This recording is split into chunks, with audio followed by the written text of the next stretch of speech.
আমি মনে করি না যে বয়সের সাথে খেলার একটা বিষয়, কারণ আমি যদি পারফর্ম করি অবশ্যই মাঠে খেলবো। এই চিন্তাভাবনা আমার কাছে সবসময় ছিল, কারণ আমি কখনো এজ লেভেল খেলি নাই। আমি ঢাকা লিগ থেকেই মানে খেলা শুরু করছিলাম। চেষ্টা করছি যে না, ওইভাবেও সম্ভব, মনে করেন ক্রিকেটের সামনে আগানো, লক্ষ্যে পৌঁছানোর জন্য চেষ্টা করছি। ইনশাল্লাহ আল্লাহ অনেক দিন পর মুখ তুলে তাকাইছে যে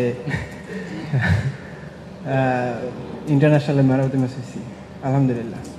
আমরা যখন যে রানটা আমরা করছি, ক্যাপ্টেন এবং আরও ম্যানেজমেন্ট যারা ছিল সবাই বলছে এই রানটা আমরা ডিফেন্ড করতে পারবো, কারণ আমরা যদি এরকমভাবে উইকেট আমাদের পড়ে যেতে পারে এত কম রানে, ইনশাল্লাহ আমাদের সবার ভিতরে ওই বিশ্বাসটা ক্যাপ্টেন এবং ম্যানেজমেন্ট সবাই দিছে যে আমরাও পারবো।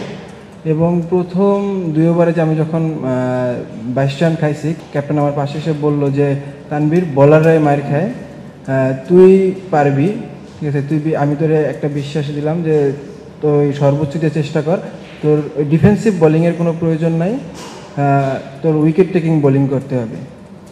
আর ক্যাপ্টেনের কথা মতো ইনশাল্লাহ ট্রাই করছি, আলহামদুলিল্লাহ ভালো কিছু হয়েছে। প্রাণ কফি ক্যান্ডি, কররা কফি, কঠিন স্বাদে, হাইকে বলো বাই।